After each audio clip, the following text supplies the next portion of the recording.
You know, sometimes it feels like life just keeps piling things on, doesn't it?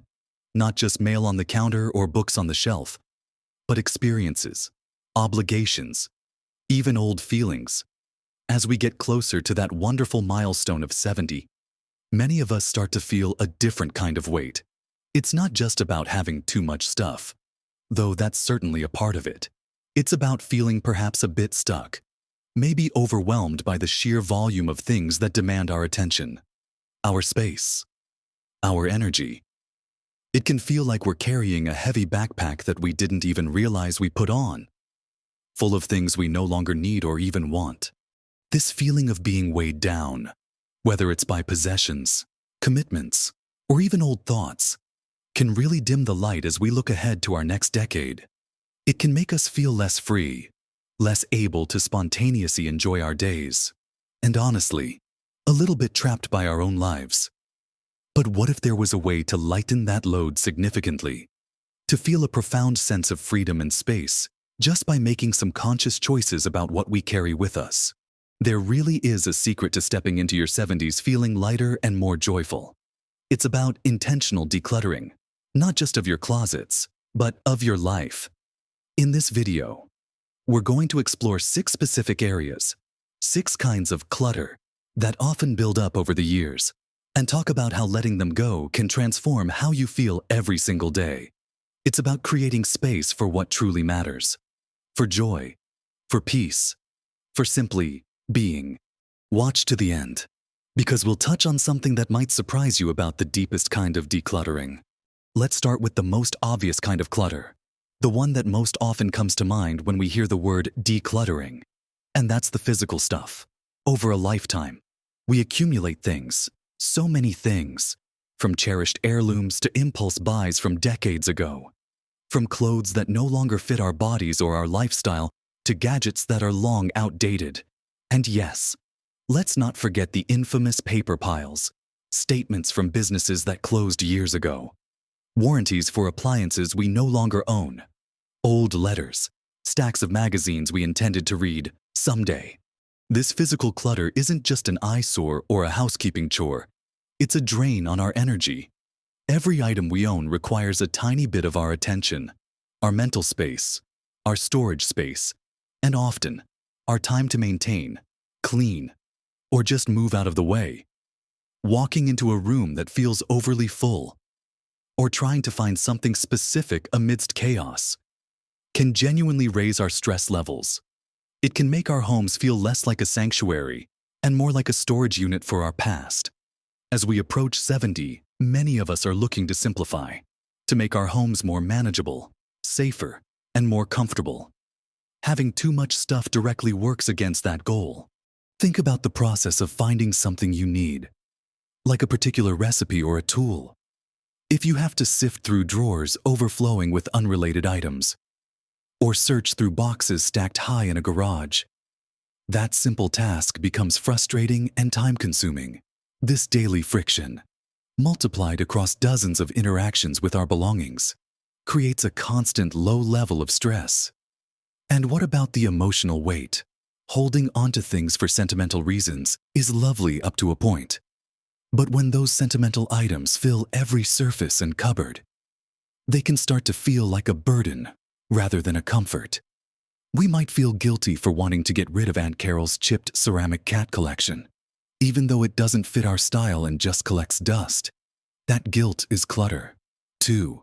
So, the first thing to declutter before you turn 70 is the excess physical stuff. The goal isn't minimalism for minimalism's sake, but to create space, physical space in your home, and mental space in your mind. How do you start? It can feel overwhelming, like trying to empty an ocean with a teacup. The key is to start small and be consistent. Don't try to do the whole house in a weekend. Pick one small area, a single drawer, one shelf in the linen closet. The kitchen junk drawer, we all have one. Set a timer for just 15 or 20 minutes. The goal for that short burst of time is just to make decisions about that small area. When you tackle physical items, ask yourself a few simple questions. Do I use this? Do I love this? Does it add value to my life right now? Be honest, that dress you haven't worn in 10 years, it's probably not coming back into style for you. That gadget you bought on impulse that's still in the box, it's okay to admit it wasn't a great purchase and let it go. For sentimental items, be selective. You don't need to keep everything to honor memories. Maybe one special item is enough to represent a loved one. Or perhaps taking a photo is a better way to preserve the memory without keeping the physical object. Think about the categories of things that tend to multiply: clothing, books, paper, kitchen gadgets, decorative items. Tackle one category at a time across different areas of your home, or focus on one room at a time. Whichever method works for you. The important part is to start and keep going, even in small increments. Decide beforehand what you'll do with the items you're letting go of: donate, sell, give to family, or discard. Having a plan makes the process easier. Imagine the relief of opening a closet and seeing only clothes you actually wear and love, or opening a drawer and finding exactly what you need instantly. That feeling of ease and order is the reward for the effort. Now, let's talk about a type of clutter that often goes hand in hand with physical possessions, but is distinct and increasingly important in our modern world: digital clutter. Think about your computer desktop. Is it covered in icons and files? How many unopened emails are lurking in your inbox? What about the photos on your phone? Thousands of them. Many blurry or duplicates. Old documents saved on your computer. Apps on your tablet you haven't opened in years. Subscriptions to email newsletters you never read. This is all digital clutter. And while it doesn't take up physical space in your home, it certainly takes up space in your devices and, more importantly, in your mental background.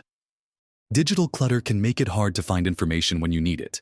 It can slow down your devices. An overflowing email inbox can feel like a never-ending to-do list, constantly demanding your attention. Scrolling through endless photos to find a specific memory can be frustrating. Just like physical clutter, digital clutter contributes to a feeling of disorganization and being overwhelmed. And as we rely more and more on our digital tools to stay connected, manage finances, and access information, keeping this area clean becomes essential for smooth sailing into our later years. Decluttering your digital life before 70 is about creating efficiency and peace of mind in your online and device world. Start with your email inbox. Unsubscribe from newsletters you don't read. Delete old emails you don't need to keep. Create folders to organize important emails you do need to save. Aim for inbox 0, or at least inbox manageable. It's a process, but dedicating even 15 minutes a few times a week can make a huge difference. Next, tackle your computer files. Create a simple folder structure that makes sense to you. Go through your documents, downloads, and desktop. Delete old, unnecessary files. Rename files so they're easy to identify. Back up important files to an external hard drive or cloud storage, so you know they're safe even if something happens to your computer. Photos are a big one for many of us. Set aside some time specifically for photo organizing. Delete blurry photos and duplicates. Create folders or albums to categorize them, e.g., by year, event, or people. Consider using a cloud service to store and back up your photos so they're accessible from any device, and don't solely rely on your phone or computer. Think about your phone and tablet too. How many apps have you downloaded that you rarely use? Delete them. They take up space and can be a distraction. Go through your contacts list. Delete old numbers you no longer need. Check your cloud storage accounts. Are they full of old files you don't need? The benefit of clearing digital clutter is instant. You feel more in control of your devices. Things run faster, and finding information becomes much easier. It reduces that low-level anxiety of knowing there are hundreds or thousands of unread emails or unorganized files waiting for you. It's about making your digital life work for you, not against you. So, we've talked about clearing out the physical items filling our homes and the digital files filling our devices. But clutter isn't always tangible, is it? Sometimes the things that weigh us down the most are the commitments and obligations that fill our calendars and demand our time and energy. As we look towards our 70s, a time many hope will offer more freedom and leisure, we need to examine the things we've committed ourselves to. This is the third area to declutter your commitments and obligations. Think about all the things you regularly dedicate your time to. Is it volunteering for multiple organizations, serving on various committees, agreeing to help friends and family with tasks even when you feel stretched thin, maintaining social connections that feel more like a duty than a joy over the years? These commitments can build up, sometimes so gradually, we don't even realize how much of our week is scheduled with things that don't truly nourish us or align with how we want to spend our time at this stage of life. The painful reality here is feeling overextended, tired, and like you don't have enough time for yourself or for the things you genuinely want to do. You might feel guilty saying no, or feel a sense of responsibility to continue doing things you've always done. But holding on to too many obligations, even good ones, can prevent you from embracing the freedom that your 70s can offer. It's like having a closet full of clothes that are perfectly fine, but none of them fit you anymore or suit the activities you want to do now.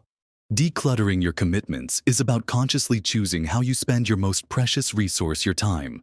It's about making space for rest, for hobbies, for spontaneous moments, for deeper connections with a few people, rather than spreading yourself thin across many obligations. Start by making a list, or just mentally reviewing all the things you regularly commit your time to outside of essential daily routines. For each commitment, ask yourself, why am I doing this? Do I still enjoy it? Does it serve a purpose that is truly important to me? Now, does it align with how I want to live my life in the coming years? It's okay to change your mind. It's okay to say no to things you would have said yes to in the past. It's okay to step down from a committee or reduce your hours volunteering. It's okay to let a friendship fade if it's become draining rather than uplifting. This isn't about becoming selfish. It's about being a good steward of your time and energy so you can be fully present and engaged in the areas of your life that matter most to you now. Saying no can be difficult, especially if you're used to being the person who always says yes. Practice saying things like, "That sounds interesting, but I'm not able to commit to that right now." Or, "I've enjoyed being a part of this, but I'm needing to free up some time in my schedule." You don't owe anyone a lengthy explanation. People who respect you will understand. Freeing up your time from unnecessary or draining commitments creates space for new possibilities. Maybe you've always wanted to learn a new skill, travel more, spend more time with grandchildren, or simply have more unscheduled time to read or relax. Decluttering your calendar is how you create the spaciousness for those things to happen. Now, moving beyond the external things that weigh us down, let's talk about something even deeper: emotional clutter. This is the fourth area to consider decluttering before you turn 70. Emotional clutter includes things like old grudges, unresolved conflicts, past hurts, feelings of resentment, guilt from past mistakes, and regrets. These are the heavy emotional burdens we can carry around for years, sometimes even decades, and they can profoundly impact our peace of mind and our ability to fully enjoy the present. Holding onto emotional clutter is like carrying a bag of heavy stones everywhere you go. They might be out of sight, but their weight is constant. Resentment keeps you tied to the person or situation you resent. Guilt keeps you stuck in the past. Unresolved conflict creates tension and stress. These emotions consume valuable mental and emotional energy that could be used for joy, connection, and growth. As we enter our later years, carrying this kind of baggage feels increasingly heavy and unnecessary. We want to move forward with a sense of peace and lightness, and that requires addressing the emotional weight of the past. The painful reality of emotional clutter is that it can sour our relationships, make us cynical or bitter, contribute to stress-related health issues, and prevent us from experiencing genuine happiness and freedom. It can be incredibly hard to let go of these things because they feel like a part of our story, or because letting go feels like condoning past wrongs. But decluttering emotional baggage isn't about forgetting or forgiving for the other person. It's about freeing yourself. How do you declutter emotional baggage? It's a process that often requires conscious effort and sometimes support. One way to start is to simply acknowledge what you're holding on to. Is there a past event or person that still brings up strong negative feelings? Is there a mistake you made that you still feel guilty about? Writing these things down can be a powerful way to bring them into the light. Practicing forgiveness is a key part of this, and that includes forgiving yourself. Forgiveness isn't about saying what happened was okay. It's about deciding not to let the past control your present and future happiness. It's a choice to release the anger, resentment, or guilt. This can be challenging, and for deeper hurts. Talking to a therapist or counselor can provide invaluable support and tools to process these emotions in a healthy way. Letting go of regret means accepting the past for what it was and focusing on what you can do now. You can't change what happened, but you can change how you relate to it. You can learn from it and choose to move forward. Decluttering emotional baggage is perhaps the most profound form of decluttering because it directly impacts our inner state. Imagine releasing the weight of old hurts and resentments. Think about the energy that would be freed up.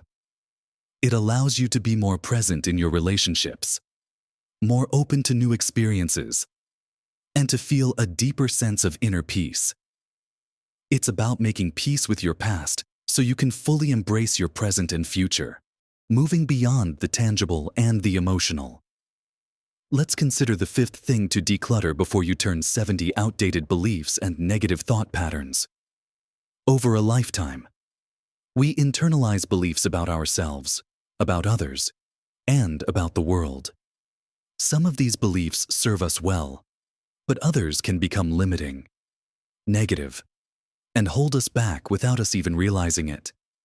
These might be beliefs like, I'm too old to try something new, I'm not good enough, things are harder now, or persistent negative thoughts that run on repeat in our minds.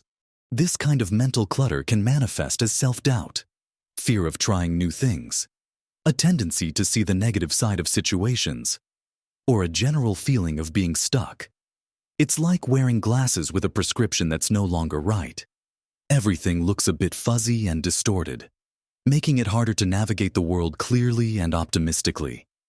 As we approach a new decade, carrying limiting beliefs can really dampen our potential for growth, joy, and connection.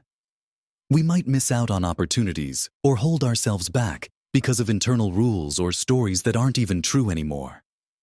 If they ever were. The painful reality is that these ingrained thought patterns can limit our experiences and our happiness. They can make us feel older or less capable than we are. They can prevent us from pursuing passions, connecting with others, or simply enjoying the simple pleasures of life. They are like invisible chains.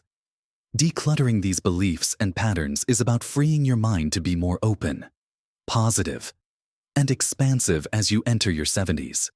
How do you declutter your mind of outdated beliefs and negative patterns? This starts with awareness. Pay attention to your internal dialogue. What are the stories you tell yourself? What are the automatic thoughts that pop up when you face a new situation? What is your immediate reaction?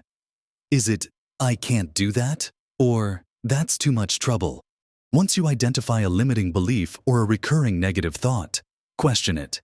Is it absolutely true? Where did it come from? Does it serve you now? Often, these beliefs were formed based on past experiences or absorbed from others, and they may no longer reflect reality or who you are today. You can challenge these thoughts and beliefs by actively looking for evidence that contradicts them.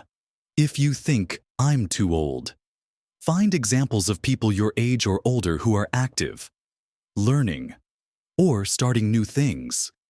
If you think, I'm not good enough, remember times when you succeeded or overcame challenges. Replace negative thoughts with more positive or realistic ones. This takes practice. When a negative thought arises, consciously choose to reframe it. Instead of, I'll probably mess this up, try, I'll give it my best shot and see what happens. Instead of, it's too late for me, Try What Can I Do Today? Mindfulness and meditation can also be powerful tools for observing your thoughts without judgment and learning to let go of the ones that don't serve you. It's about creating distance from your thoughts, recognizing that they aren't necessarily facts. Decluttering your mental landscape of these limiting beliefs and negative patterns is like clearing out the fog. It allows you to see possibilities you didn't see before, to approach challenges with more confidence, and to experience more peace and joy in your daily life. It's about giving yourself permission to be happy and capable, regardless of your age. Finally, the sixth thing to consider decluttering before you turn 70 is outdated routines and habits that no longer serve your well-being. Over the years, we develop habits, how we spend our mornings, what we eat, how much we move, how we relax, who we spend time with. Some of these routines are beneficial, providing structure and comfort, but others might have become rote, unhealthy, or simply not aligned with how we want to feel and live as we age. Perhaps you have a habit of staying up too late, even when you know you feel better with more sleep. Maybe your exercise routine or lack thereof isn't supporting your physical health goals. Maybe you spend your free time in ways that leave you feeling drained rather than refreshed. Or perhaps you have social habits that involve people or environments that are no longer positive influences. These outdated routines and habits are like worn-out clothes. They might be familiar, but they don't fit your current needs and can even be detrimental to your health and happiness. The painful reality here is feeling stuck in a rut, lacking energy, experiencing health issues that could be improved, or feeling disconnected from activities that would bring you more joy. Holding on to routines that don't serve you prevents you from adopting healthier habits that could significantly improve your quality of life in your 70s and beyond. Decluttering your routines and habits is about consciously examining how you spend your days and making choices that support your physical, mental, and emotional well-being now. It's about asking yourself, does this routine add energy to my life or drain it? Does this habit support my health goals? Does this activity make me feel good afterwards? Start by observing your daily and weekly routines. What do you do automatically? Are there things you do out of habit that you don't enjoy or that leave you feeling worse? For example, do you spend hours scrolling through social media and feel comparison or anxiety afterwards? Do you have a habit of reaching for certain foods or drinks when you're stressed? Identify 1 or 2 habits or routines you want to change. Instead of trying to overhaul everything at once, focus on small, manageable changes. If you want to be more active, start with a short walk around the block each day. If you want to improve your sleep, try winding down without screens for the hour before bed. If you want to eat healthier, focus on adding 1 more serving of vegetables to your day. Think about your social habits too. Are there social commitments you continue out of obligation rather than genuine enjoyment? It's okay to gently distance yourself from relationships or group activities that consistently leave you feeling negative. Instead, actively seek out connections with people who uplift and energize you. Breaking old habits and forming new ones takes time and patience. Be kind to yourself. Small, consistent steps are more effective than trying to make drastic changes that are hard to maintain. The goal is to build routines and habits that are a foundation for well-being and joy in this vibrant stage of life. So, we've talked about clearing out the excess physical items, the digital clutter, the overflowing commitments, the heavy emotional baggage, the limiting beliefs in our minds, and the outdated routines and habits that no longer serve us. Releasing these 6 things isn't about becoming empty or getting rid of everything. It's about creating space, physical space, mental space, emotional space, and time space for the things that truly bring you joy, peace, and energy as you enter your 70s. Remember, small changes in each of these areas can make a significant difference in how you feel every single day. It's about feeling lighter, more free, more in control of your time and your peace of mind. It's about making room for new experiences, deeper connections, and simply more ease and happiness in your life. You have the wisdom and the perspective that comes with age. Now is the time to use that wisdom to intentionally shape the years ahead so they are truly your best yet. What's one thing you feel ready to declutter after watching this? Share your thoughts and experiences in the comments below. Your insights could inspire someone else. If you found this conversation helpful and encouraging, please give the video a thumbs up.